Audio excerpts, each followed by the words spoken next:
Well, good evening and thank you for joining us for the Scoreboard. It's that program that takes you into the world of sport, around the world of sports, and everything else that is also going on outside of the world of sport. And great things have happened to this country in the past week that we must touch on today. So the highlights of what we'll be discussing today: the AFCON 2027, it's coming to East Africa. The celebration is just as big in Kenya as it is in Tanzania, and it's big in Uganda as well. Not the first time but the AFCON is being co-hosted. There was also 2000 Nigeria versus Nigeria and Ghana.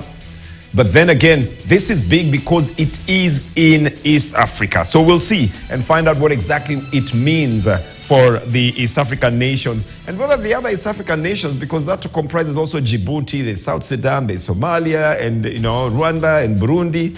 How are they going to be in it as well? That's what we're going to see as well when we talk about the AFCON 2027 Pamoja bid that was won by East Africa. Plus, of course, we'll be talking about the big win by Harambee Starlets. The women's team beat Cameroon. First time in history that a Kenyan team has beaten a Cameroonian side in soccer at the Nyayo National Stadium to a packed capacity stadium. So we're just waiting now to play Botswana and see whether we move forward and into the Women's Africa Cup of Nations. And also we'll be talking about the FKF results, and we're talking about the Carabao Cup. We've got the World Rugby coming up, but of course the greatest of all sportsmen in marathon running, 16th career marathon won, is Eliud Kipchoge and the Berlin Marathon.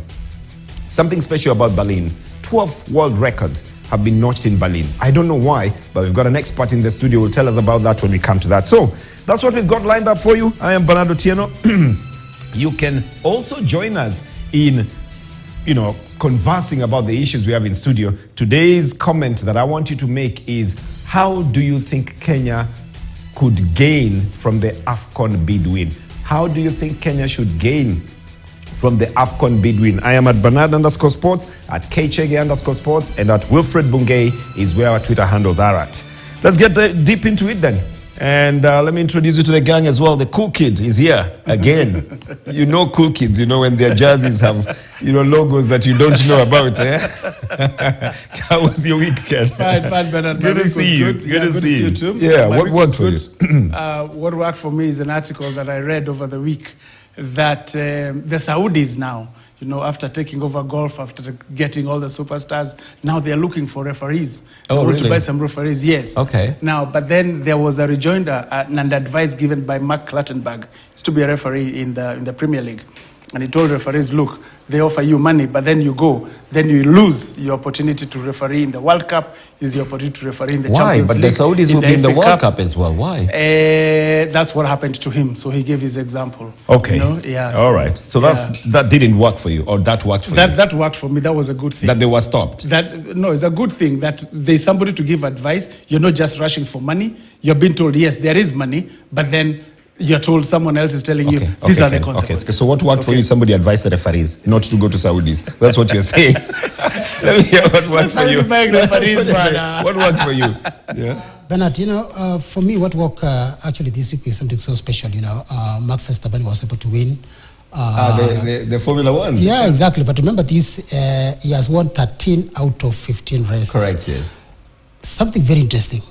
He's leading everyone by almost double points because he has got 400 while the second person has got 223. This is something that has never happened in the field of sports, whereby, you get this person that puts a huge margin, in terms of points. So that worked for you because we're going to be talking about that later on today as well. Yeah. What didn't work for you? Anything that didn't work? Nothing really. Nothing really that I can point out. I'll tell you something that didn't work for me. Today I'll start with what didn't work for me. The Eldoret City Marathon was cancelled. Now, there are many reasons being given for that cancellation. We have seen a press release from the Uasin Gishu County government giving their reasons why they're not in it. We also have had a couple of elite athletes complaining about what's going on. We've been told stories about athletes not having been paid from last year, and this did not work for me. It doesn't go down well because I know how important it would have been for the Eldoret City Marathon and the elite runners who are actually there. Now, the other thing that didn't work out for me is that there is a dog that robbed a Kenyan marathon runner of 1 million shillings. It's from America. That's a new one. He was winning the marathon. But then a dog came out of nowhere and started chasing him. Yeah.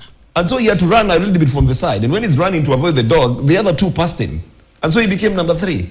Somebody said when a dog is chasing you, you run. No, you see. You should have taken advantage. No. A dog chasing a man is not news. Yes. He should have chased the dog. Yeah. That would have been news now. Exactly. But anyway, this is 1 million shillings. So that one didn't go well for me. And also the fact that they are in India, some races, the national championships, 100 meters, only 1 athlete turned up. In the steeplechase, only 2 turned up. You know why? They had been told that the anti-doping agency is around. So of course, everybody fears that they all disappeared. That was the final of the Delhi State Athletics Championships at the Jawaharlal Nehru Stadium. It really reeks of something that is totally wrong. They didn't have enough participants. The one runner in the 100 meters said this is the first time he's ever seen a race of 100 meters. There's only one runner. Anyway, that is what is going on. But let's go deep into our stories today. The AFCON 2027 is now here in East Africa. Now, let me read it to you the way it came into the news. The Sports Cabinet Secretary Ababu Namwamba, together with Football Federation of Kenya President Nick Mwendwa, say that the country will embark on a massive infrastructural development ahead of the AFCON 2027 tournament. Now, Ababu said the 3 East African countries will use the opportunity to upgrade their sporting culture, deploy AFCON to strengthen the bond of East Africa federations even further. Let's just hear what else he said about it. I am glad that finally we have this. We have 4 years to go. And I said we will do this. I know many people, like the President said, didn't believe. Now the work begins. We did not win the rights to host AFCON by fluke. We deserve every right. We deserve every chance that CAF has granted the East Africa Pamoja bid. From the outset, when we announced this bid at State House, led by His Excellency President William Ruto himself, we assured the people of Kenya, we assured the people of East Africa that we had a good bid. Distribution of tournaments like AFCON, like CHAN, must be done in a manner that ignites the growth of football on the whole continent. Very well said. Very well said. But you must remember we were awarded CHAN here in this country, and then it was taken away because we did not have the stadia. Now, infrastructural development. That's a point that I've picked up from the FKF president. What do you think winning the 2027 AFCON bid means for East Africa? So Bernard, and start by congratulating them. Yes, first, a big congratulations. Yes. I must say we did present a very convincing bid. And one of the main factors why the bid won, and it was also said by Mosepe, the CAF president, is that the 3 presidents all came out to support that Pamoja bid, which is a good thing. Now, what does it mean for Kenya? Let me start with Kenya. What it means for Kenya is that we are going to have 3 rebranded stadiums. We're going to have the 60-seater Kasarani, that has to be redone. We have to get the 40,000-seater Nyayo Stadium, that has to be redone. We have to get Eldoret. Okay, just put it as infrastructural refurbishment. That has to be done because we have a couple of them ready, but they have to be refurbished to fit the standards. There's many things that need to be done. The stadiums must have turnstiles all around. Okay, but how do we gain? You know, I'm getting to that. Wait, putting the stadia together is not a gain. That is a must. That's obligatory. That's the bare minimum. How now do we gain from now the AFCON coming? Because if we don't put the stadia in place, it will not be there. It's as simple as that. So what more gain can there be in this? So there is a lot of gain, Bernard, in terms of the business availability. For Kenyans, look at the hotels. We need accommodation to accommodate all those people. And listen, we need to have a 5-star hotel and we a level have 5 many hospital. 5-star hotels. We have many in Nairobi. We also need one in Eldoret. I'm not sure we have a 5-star hotel. We have in Eldoret. I don't know if 4-star. Boma is a 5. Anyway, the CAF stipulates that you need a 5-star hotel, we need a level 5 hospital. All this accommodation, we're going to provide transport for these people.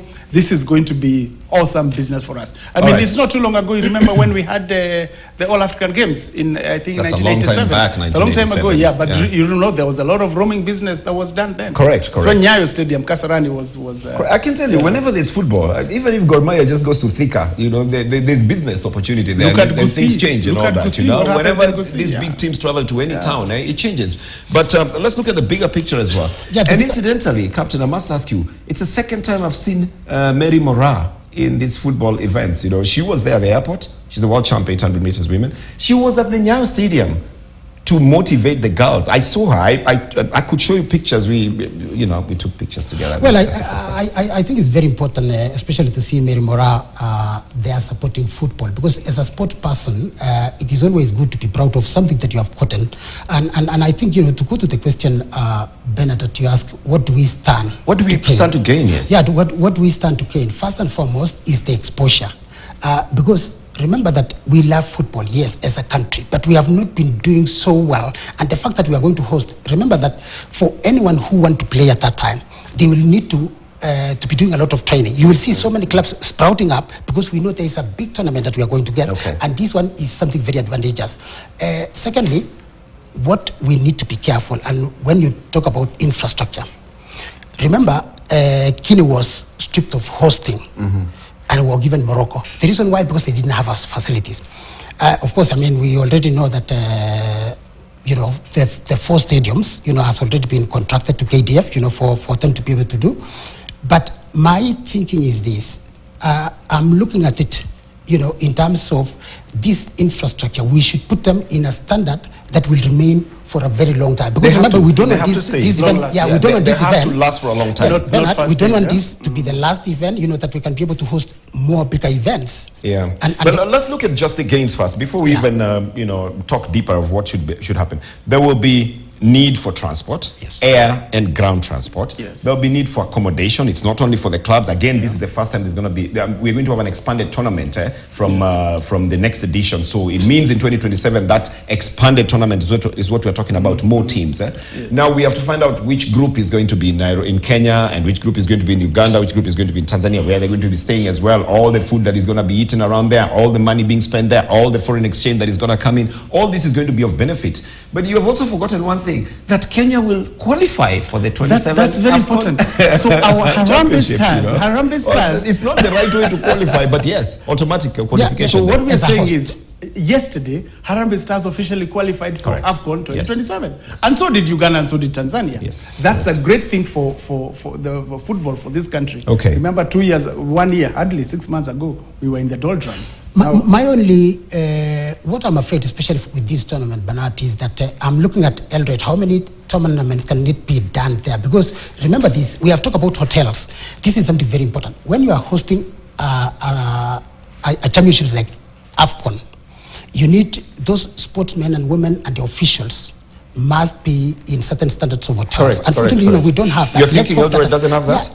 We don't have the capacity, you know. Really? No, maybe that's the reason why it's been given many years in advance for that capacity to be enhanced. Like you said, it gives a chance for the construction of something like that. But more importantly, it's a congratulations to the government, to the sports ministry, to Kenya, to Uganda, to Tanzania, to East Africa. And let's see what we can do with it. The World Cup was in South Africa in 2010. We needed to step in as a stopover destination. We didn't take that chance. We